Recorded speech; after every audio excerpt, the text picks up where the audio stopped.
Well, Valerie, it's a gift to have you on here. As I said, the moment that I saw the topic of your book, I get probably 5 or 6 books a week here in the office, and I saw it immediately enamored. As I said, I immediately thought, man, I want to dig into this more for my own book, because talk about a driver of guilt.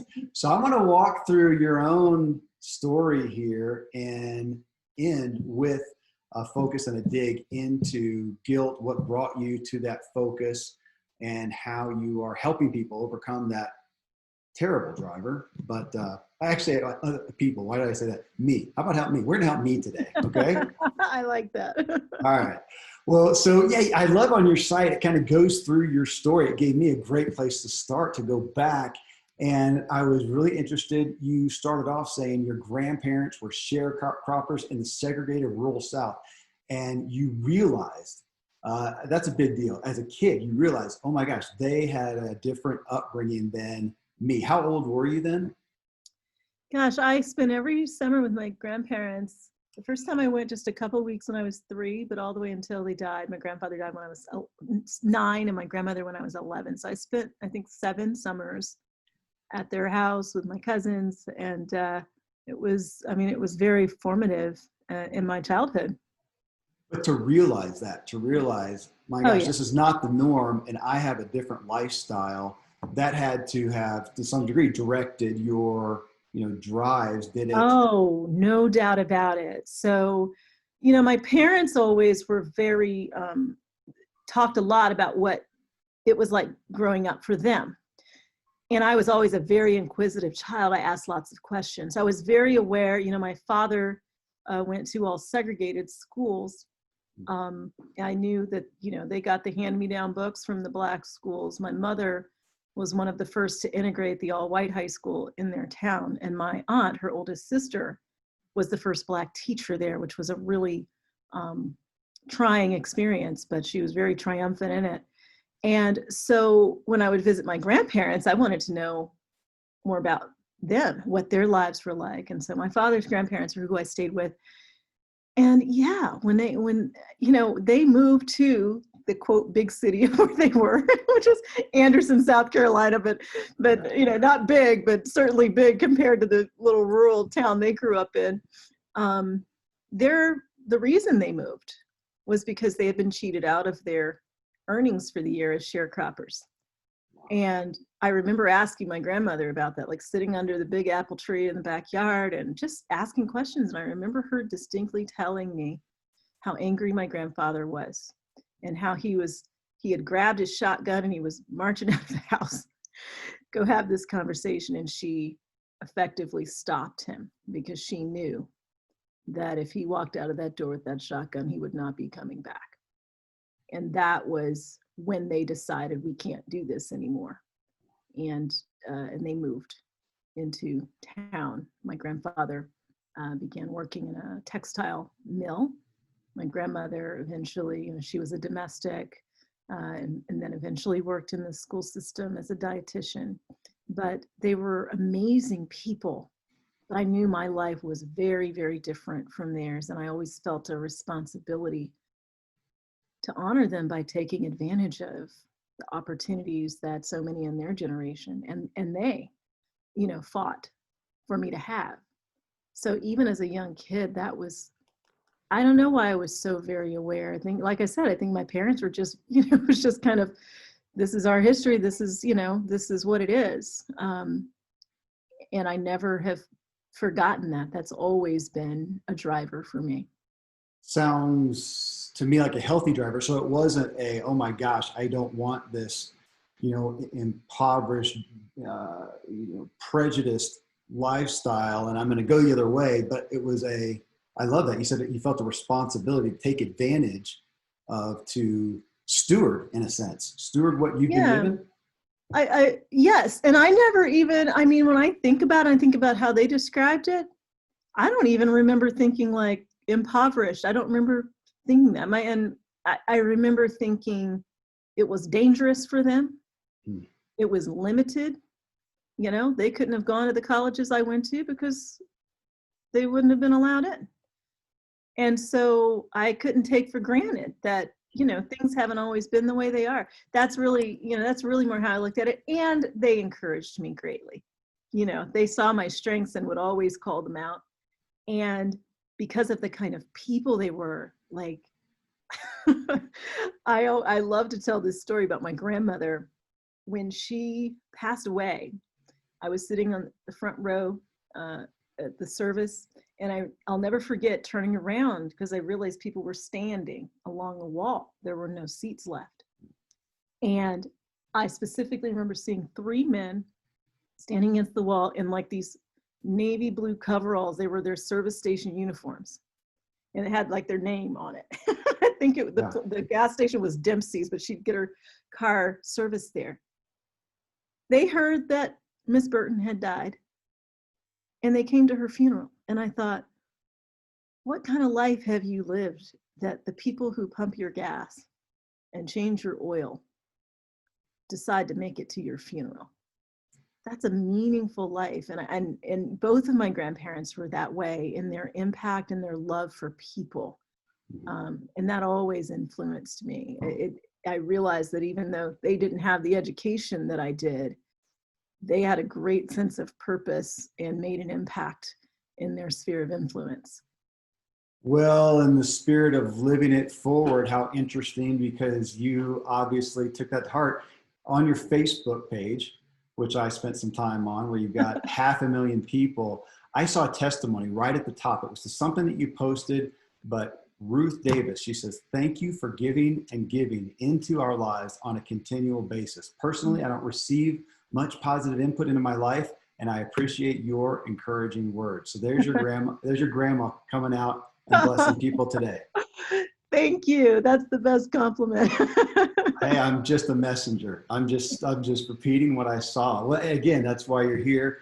Well, so you took that, and I want to know what got you from that, that childhood and that experience. And then all of a sudden, next we see that you're modeling, and then you are in the U.S. Air Force Academy, which as we talked about, is one of my favorite mountain bike rides. It's just down the mountain with a presidential appointment.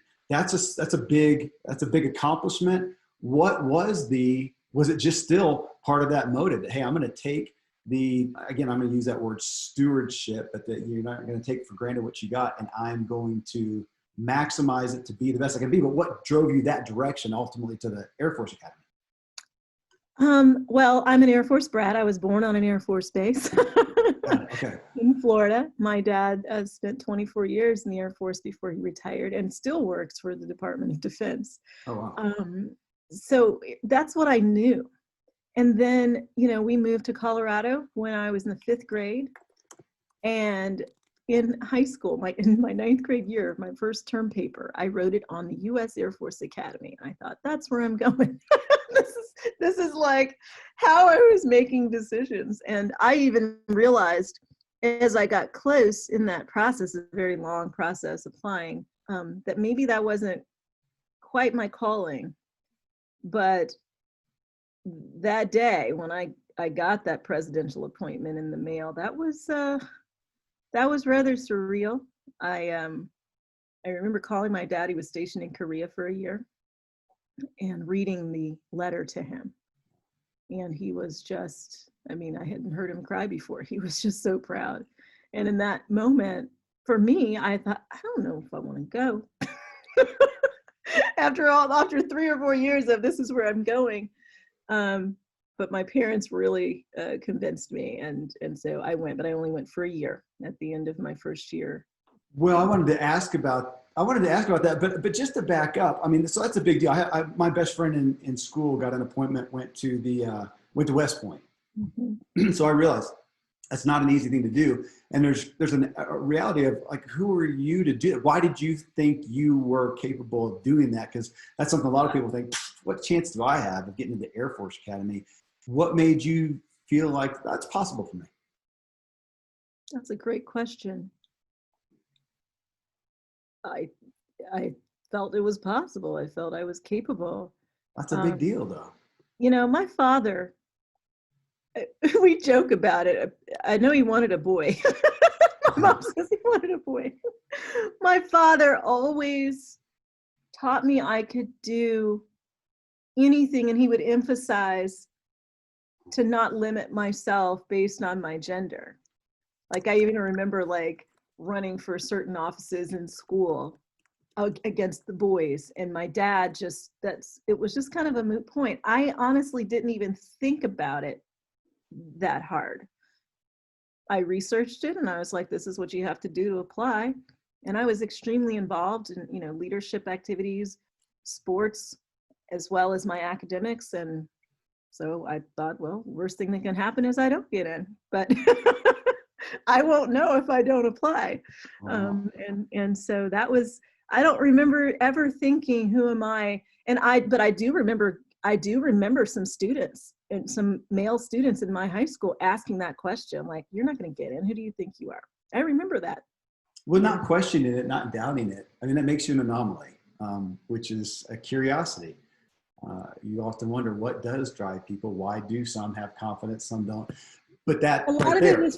A lot of it for me also is I like I said, I always ask lots of questions. So I could have told you when I was a junior in high school, like the average SAT score for every college, what the average GPA was of who was accepted, like what else was required. Like I knew that my volunteer work, my leadership would actually have a lot of bearing at a service academy, perhaps even more so than some of the other schools. So I asked a lot of questions, I researched, and I thought I had a shot. Now, I didn't think it was any kind of guaranteed shot. In fact, the year I got in, I read a stat that it was the second hardest school that year to get into.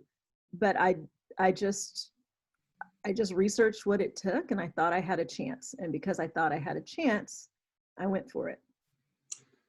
So you're in there, big achievement. And yeah, as you said, you were there for a year, and then it was academic probation, parents' divorce, surgery, 3 hospital stays, and leaving the academy. So I'm going to stick on, of course, motive. What was happened? Did you lose it? Did it go to a different direction?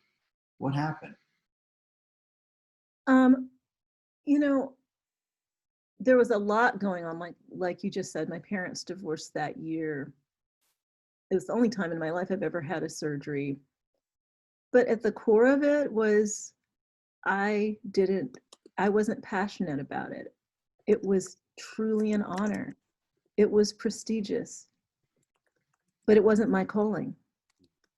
And I knew even then at 17 that I wanted to know my purpose and the unique impact I was supposed to make.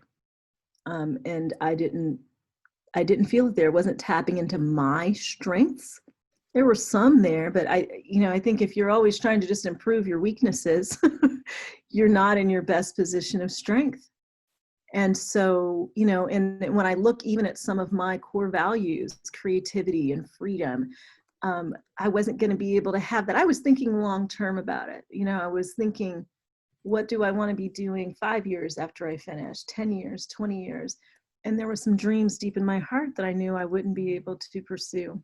And that I think was exacerbated by the fact that I was on academic probation the whole time. I think part of that, again, goes back to strengths. Like I had done extremely well on my tests, like my ACT and so forth, and math and science, but that wasn't a joy for me. So I remember having engineering schools like all recruiting me, and I'm like, that's not what I want to do. So I was struggling in that area. But I really believe sometimes doors close because you wouldn't have closed them on your own. Like I wouldn't have closed that door. I'm already here. I'm going to keep going. But because I was having such a hard time, it made me question some things that I don't think I would have otherwise questioned. And I think that's important for us to note. Sometimes things in life can be very hard, and that's okay. We'll still have the grace to deal with it. But when it becomes a burden, I think that's a message. Yeah. And that's what that felt like for me. Why did you feel the freedom to not continue there? Obviously, you could easily have somebody in there, and I'm sure there are a lot of kids in it, that the pressure that they feel, from parents, from themselves, from the academy, from whatever, to say, oh my gosh, I got in here, I got to take advantage of it. Why did you feel the freedom to say, you know what, this is not, now you said calling and purpose, you know, I'm not fulfilled, whatever, however it came out, and it's okay if I go a different direction. I mean, that you're talking about the golden handcuffs type thing that we've got tens of thousands of people that are going to hear this. And right now they're in a job, they're making money. It's taken them a long time. They don't want to be there. They're not fulfilled. It's not their calling, not their purpose. And yet they feel like, and they feel they've got to stick with it. You know, they got to be grateful for what they got, and they got to stick with it. They built up all this. What else could they do? And here you were with this big achievement. It's curious again to me that you felt a freedom.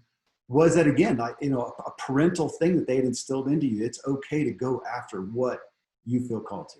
Oh, that's interesting. So first of all, I was failing. I felt like such a failure. I lost a lot of academic confidence and probably spent that next few years trying to prove I wasn't dumb.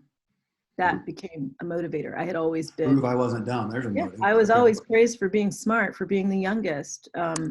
You know, even there, I think I was the third youngest in my class. I think there were 7 Black females in my class out of 1,400. I was used to being praised for those things, and here suddenly I didn't feel like I was measuring up. So that was very difficult for me. My father, he certainly didn't want me to leave. So that wasn't easy at all. Okay. You know, he was very proud. My father was enlisted for 24 years. To see his daughter at the academy studying to become an officer was a big deal. But at the end of the day, you're the only person that's living your life. And you know deep down what you're feeling led to do. And I think that even at 17 and 18, I've always, one of my strengths is hope and future mindedness. I think about the future, think about the vision. And am I doing right now what's going to lead me there? We live one time. And so I realized that I did not want to commit myself to not being able to do what I was feeling led to do. So it was not an easy decision, but I'm glad I made it. And frankly, I'm glad I had the experience. If you told me what I was going to be dealing with, I probably never would have shown up. Probably wouldn't have thought I could make it through. So the experience of it still impacts me to this day. There are still things that I think were instilled in me there that I still hold on to. Well, it's a huge statement. If not a book title, it's a book tagline. At the end of the day, you're the only one living your life. I mean, again, we're bumping against some of the primary things that motivate people. Well, back to your message, guilt. How often is that? You said that when you are not in a healthy place, you're in a guilt. And this came right out of your book. I think you're talking about yourself. You end up ultimately, and you stated a bunch of things, blah, blah, blah, just doing what everybody else wants, serving other people, not serving yourself. Yes, yes. And guilt can cause us to overcompensate for things. I think what I had developed was a fixed mindset. Okay. You know, a growth mindset is like, okay, where I am today is a starting point. I can learn from here, just put forth the effort. Fixed mindset is afraid of those challenges because it might prove you're not as great as people think you are, right? And so for me, with that fixed mindset, I went out and aimed to finish school as soon as I could because I'm still trying to be special. you said that, and now, you know, jumping forward. And by the way, thank you for mentioning just the fixed mindset, the growth mindset. We have a printout from Carol Dweck in our kitchen about that, which is somebody I am rarely not successful getting whoever I want on the show. I have not been able to get through. So if anybody listening knows Carol Dweck can get through to her people, I so want to have her on, and I haven't been able to get her work is incredible. Oh my gosh, it is. Okay, but you just said, you know, you went forward and you end up at Florida State, where you graduate, you're an intern for the governor, but then you said you were overcompensating for past failures and you missed the traditional college journey. So there's that motive. Would you call that guilt as the drive, the overcompensating for past failures? Or again, back to that you said to me before, you know, proving I wasn't dumb. Is that incompensating? It could be considered a form of guilt. And here's why I would say that. I've never actually thought about it that way until you brought up this particular scenario and asked that question. So a lot of our guilt comes from expectations. Yeah. And sometimes our expectations aren't specific enough. They're very vague. But the bottom line is, when you fall short of expectations, that indicates you've done something wrong, right?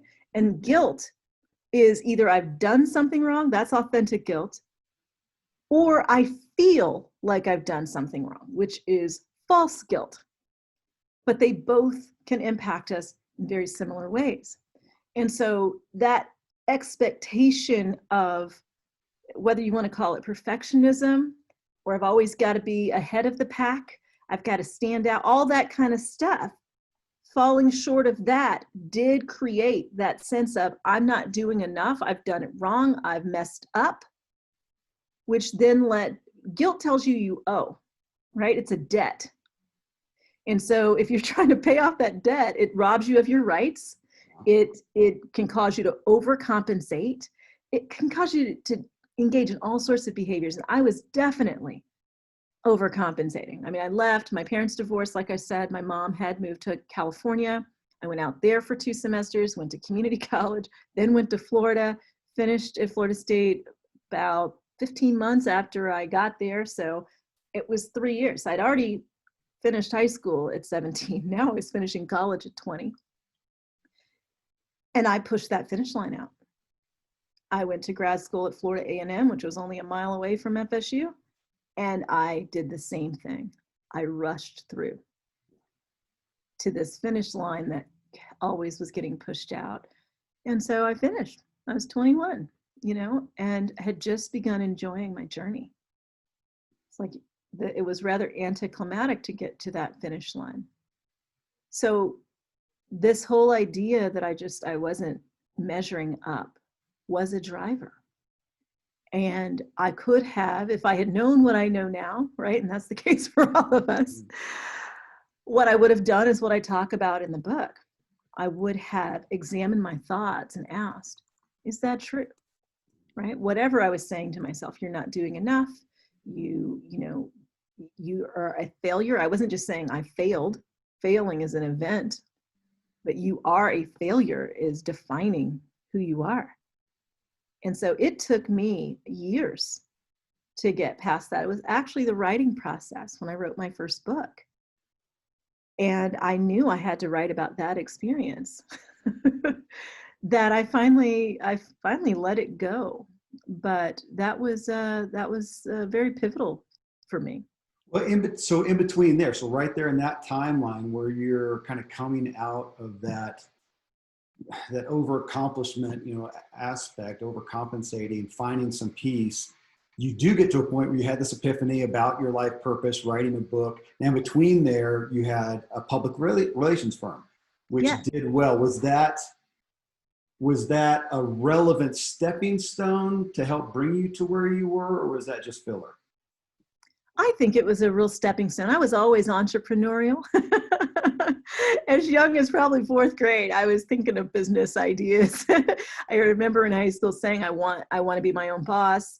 And so when I went to grad school at Florida A&M, I studied journalism. I was going to ask, okay, yeah, I was going to say, what brought you to public relations? Okay, so journalism was kind of the entry into that. Yes, and when I was at FSU, like you said, I interned in the governor's office. I had thought I wanted to be a lawyer, and my degree was in international affairs, which I had decided that in high school, and I kept it because I had grown up learning languages. We lived in Germany. I loved German. I learned Spanish. So I had that interest, but as I got close to graduation, I realized I didn't want to be a lawyer. And but I had always had an interest in journalism. I had always loved writing and been very confident about my writing. And so that's how the public relations came along. I wouldn't call it filler. It definitely helped me build a platform and understand how to market, which if you're going to write a book is very important. But I think because I wrote my first book at such a young age, it was a platform. It was like, oh, she has a successful business. So even though she's only 26, maybe we'll listen to what she has to say. And I don't know if that would have happened if I hadn't had something that was a little different or intriguing for people. So, I think things all work out as they should. I mean, it's so interesting to me because even in the journalism, I said I lost the academic confidence when I left the academy, but I wasn't all that confident that I would get hired as a news anchor or a reporter, which is crazy when I think back on it. But I never even turned in a tape to a newsroom. For me, PR actually felt easier, safer, less likely for rejection for me. So there was a driver there too. I mean, I think our insecurities can certainly drive us. A lack of confidence can cause us to take roads that maybe we wouldn't otherwise take. Our fears, for me, that fear of rejection was very strong. And so now that, being a life coach for all of these years and writing and so forth, I've done a lot of thinking through, like, what were my motivations for the things I did at different points in my life. I'm curious because, being a public relations firm, you're in essence doing the promotion, you're advocating a message, you're doing these things you believe in, but it's not on you. You're doing it for other people. For other people, right. Which I can relate to because that was in my youth, maybe around the same age, I realized at that time that even though I was being, groomed for the stage in essence, I didn't really want it. I didn't want to make the sacrifice. I didn't want the self-focus. So I would help other people do that. I wanted to influence the message being on there, but I didn't want to be the messenger. Oh, and here, so it's interesting to hear you say that though, because of PR, that's what I did. I mean, it was customer relations, PR, marketing, whatever for other people until you finally feel like you're being told, no, it's your turn now, which you did. So then you do. So you're doing that. And then you had that epiphany, life purpose, and you sat down and wrote a book. So again, I'll ask that the driver for that book, was it a personal fulfillment or a desire to get a message out to people? Oh, it was a combination, and it wasn't my first attempt at writing a book. Okay. But what drove it was I finally discovered my purpose. So suddenly it was like, oh, my purpose in life is inspiring others, particularly women, to live more fulfilling lives. I'm supposed to do that through writing and speaking. I heard that clear as day in my spirit on July 10th, 1999, while standing in a Barnes & Noble in Seattle. and is that what you cite today as well? Is that what I what? Is that what you cite as has that changed or evolved, or is that still true right now? No, okay. that is why I do what I do. I felt I had been seeking what my purpose was. I had prayed about it. It had been a couple of years. And on this particular day, I had an epiphany. And I remember going back to my hotel room and writing it down. I had previously tried to write 2 other books, one about 4 years before that. And I just ran out of words. Like, I'm 22, yeah. I don't have anything else to say. Yeah. All the wisdom I got. I had like 10,000 words. I had to stop. The previous year, I'd actually gotten a book deal. I'd found an agent and I got a book deal with a small publisher, and they started to have financial trouble and the book deal fell through.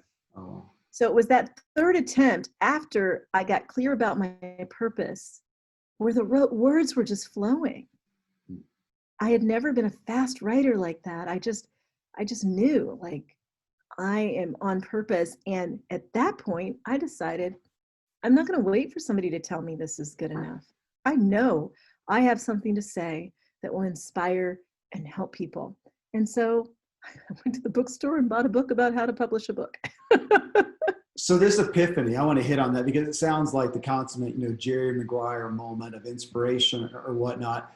And I know there's people that will hear this and go, "Look, gosh, that's great. I would love to have that. I'd love to have the stone tablet fall out of the sky. God says on it what I'm supposed to." Wouldn't we all love that? So I don't have to try to, figure it out and hope that I got it right.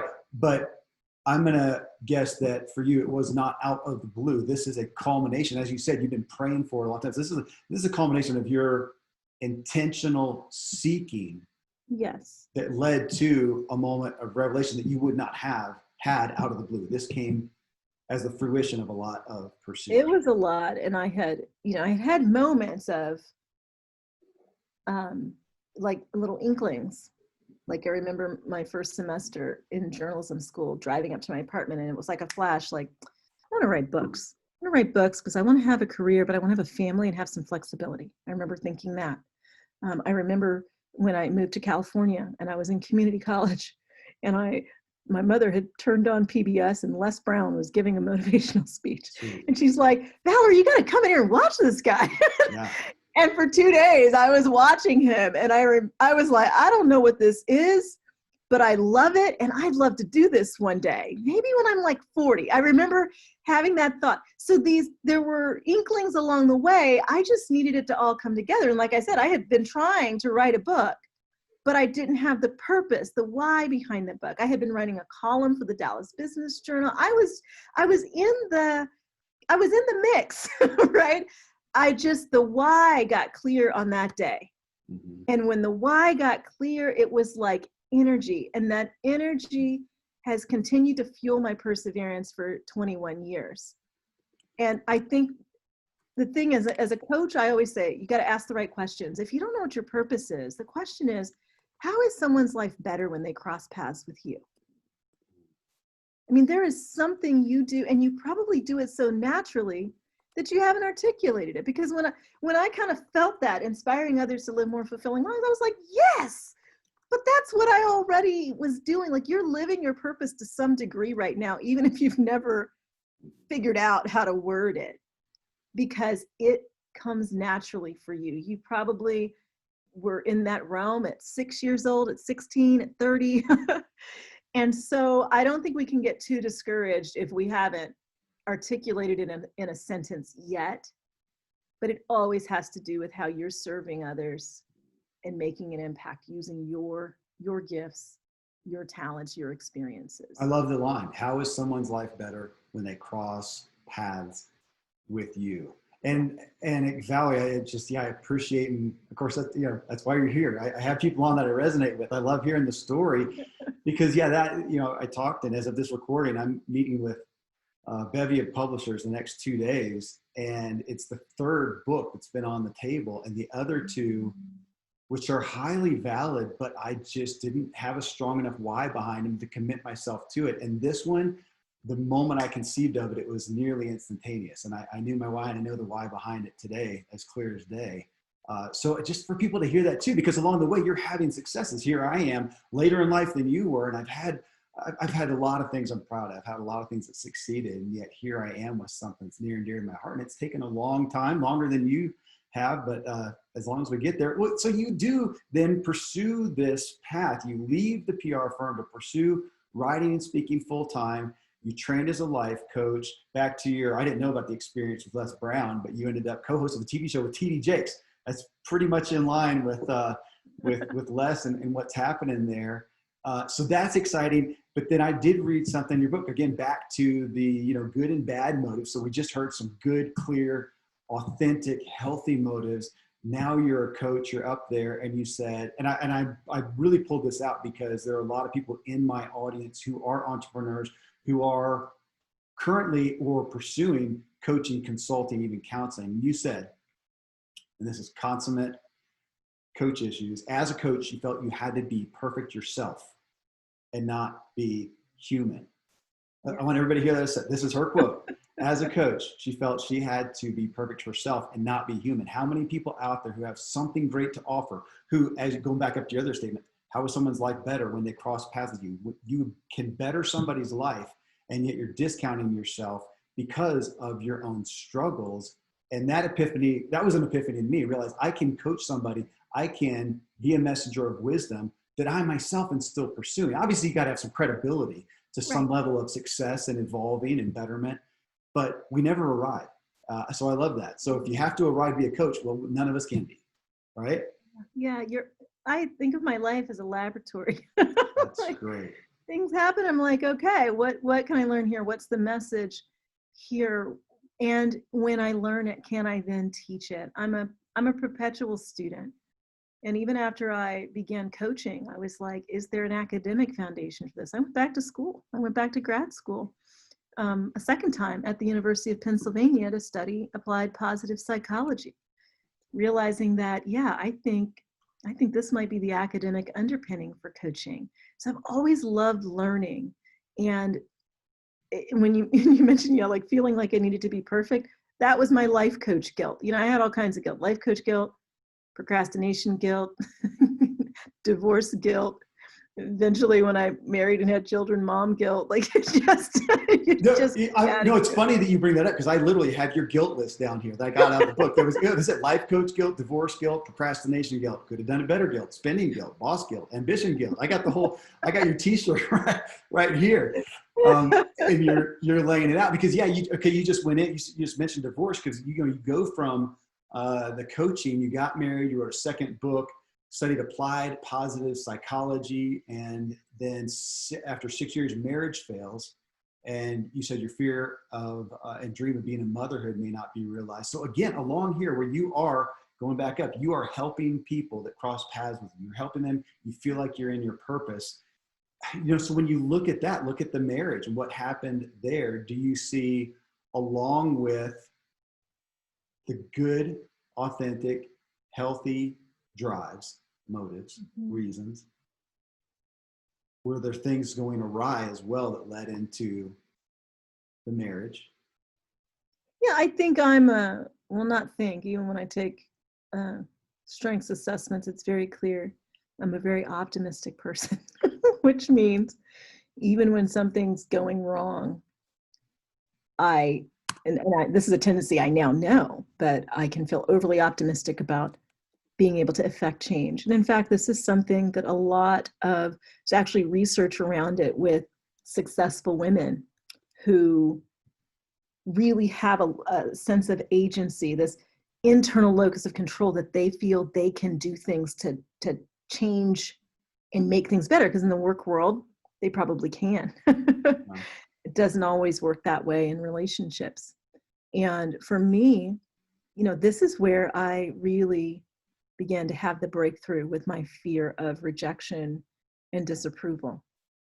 Because as a life coach, as someone who speaks corporately, but especially when I would speak in churches, that was going through my head. My life has to look perfect, which was a lie I was telling myself.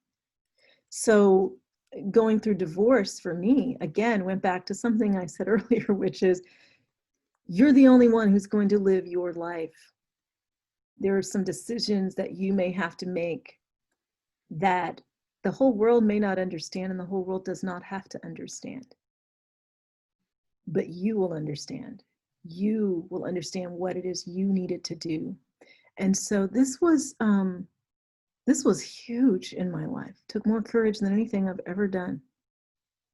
And yet on the other side of divorce, I was putting to work what I had learned in positive psychology, the resilience training that I was learning, how to help others be more resilient, I was needing to use on myself. It gave me a greater conviction for the work I do. And it tested the limits of having a vision and maintaining hope when things look hopeless. For me, that, there were points as I got close to 40 where I felt like, are you really fooling yourself? You really think you're still going to be a mom? And it was as painful as it was. I wouldn't let go of my vision because I felt deep down I'm a wife and I'm a mom. That's what I believed. And while I had all this, exciting professional things that had happened, I wanted those things more than anything. And I knew that if I gave up hope, they definitely weren't going to happen. So that for me took a great deal of courage and strength, and it has paid off. And I'm really grateful for that. The optimism statement, are you in some way saying your optimism to endure, fix, get through, in this case, a problematic marriage, worked against you to some degree? Yes, I overused my strength of optimism. Okay. We can overuse That's a great statement.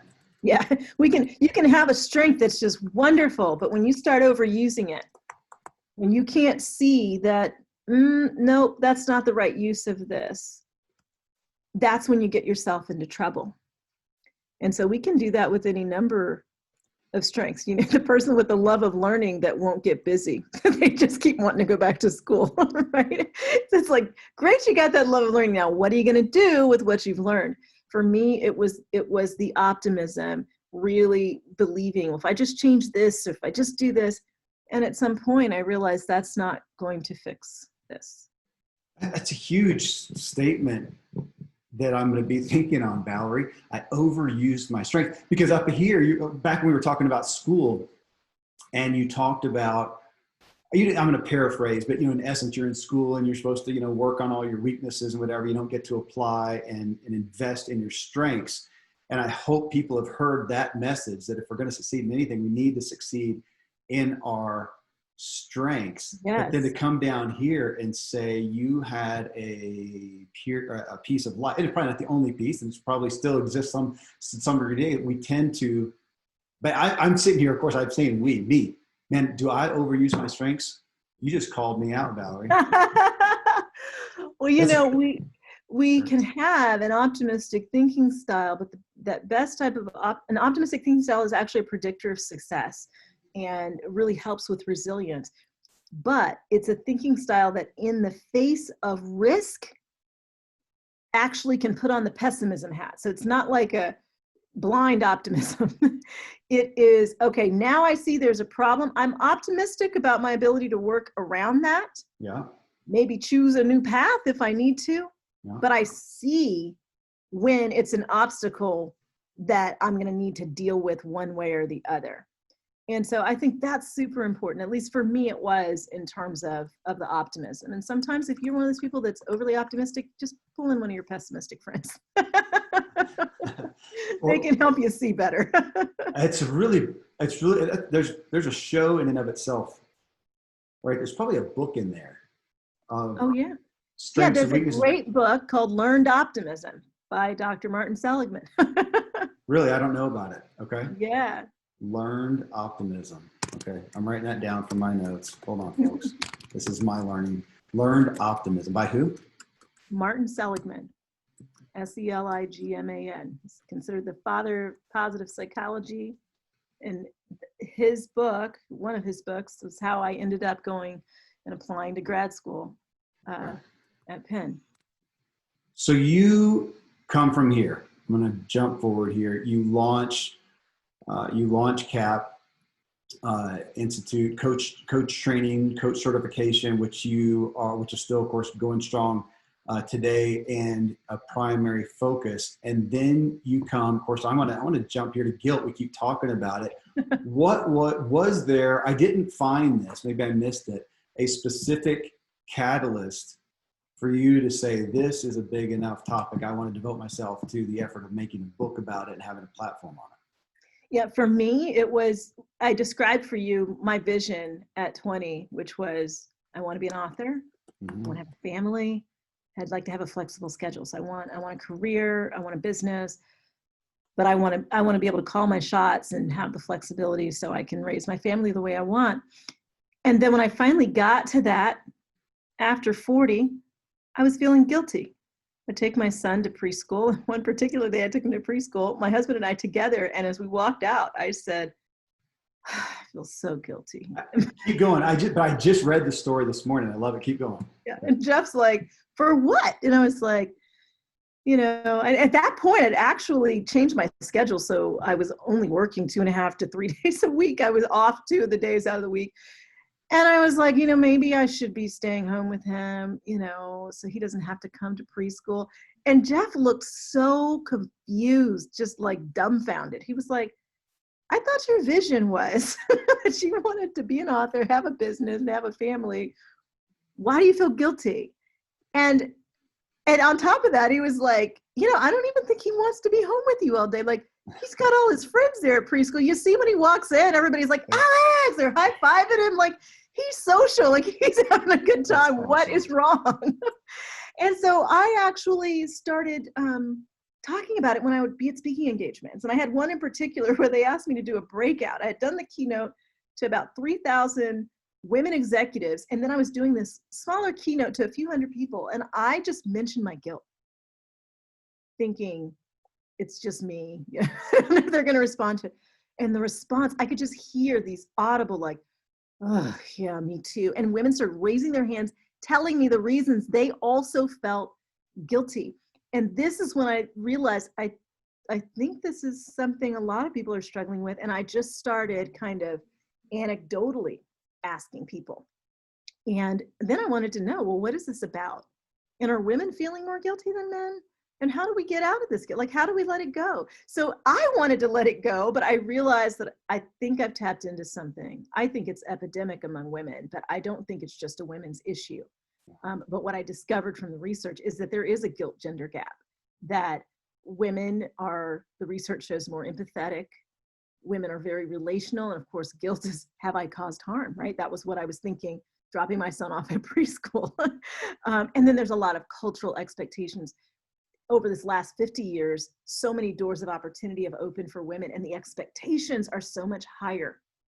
And that's where a lot of guilt comes in, from expectation.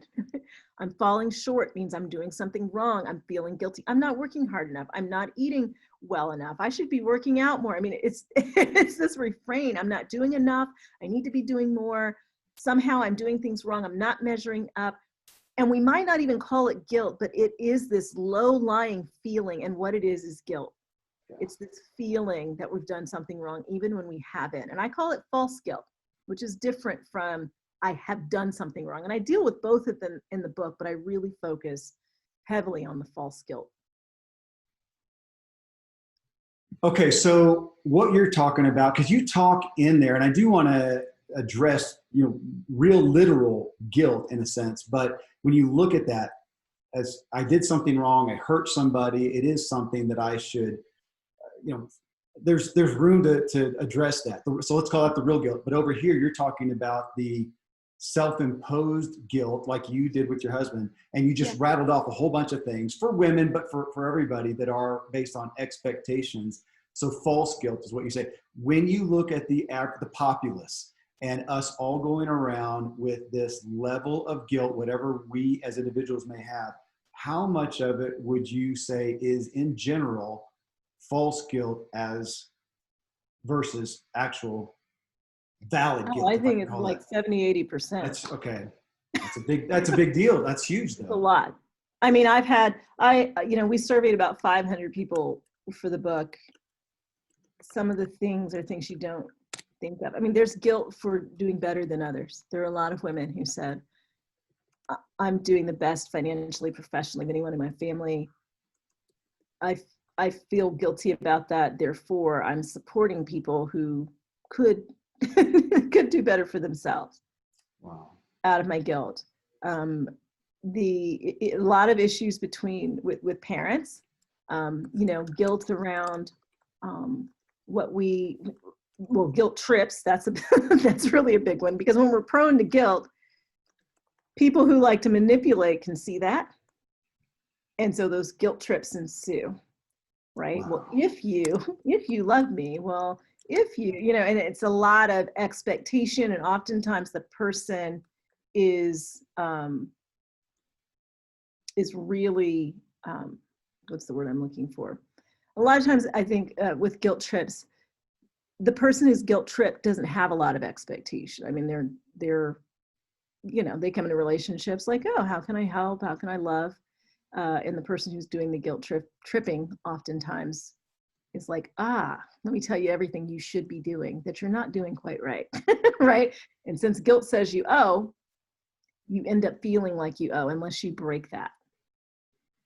So let's hit on that. Just so the other side, that you're going to say statistically, only 20-30% of that guilt, where it is something where we made a mistake in essence. And you said, what if it is, in fact, a message that's trying desperately to get our attention and show you where your actions are out of alignment with your values. So tell me about dealing with that. So it's a real guilt, but not being, and this again is your quote, not becoming a past mistake that you continue paying the price for forever. Yeah. How do you, so speak to that smaller percentage, not the primary focus, but that of where, okay, I did make a mistake. I should have some, some feelings about that. So acknowledging it is important, especially if it involves someone else. Mm-hmm. Acknowledging it, assessing the damage, apologizing. Is there a way to atone for it? Sometimes there is, sometimes there isn't, right? Sometimes there are things that we're not going to be able to make up for. And then how will you learn from it? You've got to adjust your behavior. So that's really that journey. And then accepting forgiveness. Yeah. Right? That's where oftentimes we fall short because we're not accepting forgiveness. We keep beating ourselves up. We keep trying to pay the price. We keep saying we owe. And that's where we get into trouble. But now, are you saying accepting forgiveness from the other person, or regardless, accepting forgiveness from yourself? Grace, in essence. I think that oftentimes the last one we accept forgiveness from is ourselves. I mean, certainly I've seen situations where a person is, the other person's, they're fine. They've moved on. You're still beating yourself up for it. So your own forgiveness, and you can't always get forgiveness from the other person. And So, that's why I asked that. Yeah, you can't always get, and you have to accept that as well. No. But if you learn from the mistake, if you learn from what you've done and you begin to change, you at some point have to make the decision to forgive yourself. Let me ask you something that stood out to me personally, maybe as much or more than anything in the book, was in your chapter, Happiness is a Risk and Guilt is Safe. Yes. You had me at hello on that one. And if you'll bear with me, I want to read a chapter real quick. Mm-hmm. And I want people to hear this. By inserting negative emotion into situations that would otherwise be joyful, I was, in a way, shielding myself. Life was good, but it was not too good. If something goes wrong, I seem to think perhaps the fall won't feel quite so devastating because it wasn't perfect anyway. I wasn't really that happy. Happiness requires courage. I'm going to read that one again. Happiness requires courage. It requires effort. It takes tenacity and perseverance. It takes hope, but hopes can be dashed. Disappointment is always a possibility. That, Valorie, is one of the better commentaries on hope, or maybe I should say the culture's propensity to not attach themselves, embrace, and accept hope because of the possible disappointment. And so for you to come full circle from that and say happiness is a risk, guilt is safe, that's dramatically convicting. It's revelatory. It's when someone revelatory. said it to me, I thought, what does that mean? Yeah. That spoke deeply to me. I was afraid to be too happy. Yeah. I was afraid of falling from that happiness and how far that fall would be if the happiness is way up here. But I could take it down a few notches with a little guilt, insert some negative emotion. If things don't quite go well, that fall won't be so hard. I'm going to again ask this because I want people to hear you as someone who is focusing on this, and I'm going to say has your finger on the pulse of the culture, the people that you work with. How many, I don't know if that's the right way to say it, what's the propensity of that, for all of us, to some level, of diminishing our happiness and sabotaging our hope because it's risky? I don't think everyone does it, but I think a sizable number of us do it. Whether it might not be guilt that you insert, but maybe you insert some drama of some sort, you insert something negative into a situation. It's self-sabotage. And so just start noticing the ways that you might be sabotaging otherwise happy situations. And what's your motivation for doing that? What about in regards to, again, we're recording this at the end of September 2020, amidst now we can't say pandemic anymore. We've got multiples. We've got COVID, we've got race, we've got politics. Yeah. And my son, Caleb, my 25-year-old son, wrote a blog recently that I'm going to do a show on. And I think it was titled, What's Next? That we have as a culture, it feels like we're looking at the next day's headlines or social media to figure out, oh my gosh, what's next? What's going to transpire worse with COVID, with politics, with race, with fires, in California, whatever, that are we in an acute space right now of, I don't know if it's hopelessness or not hoping for better. We're expecting worse.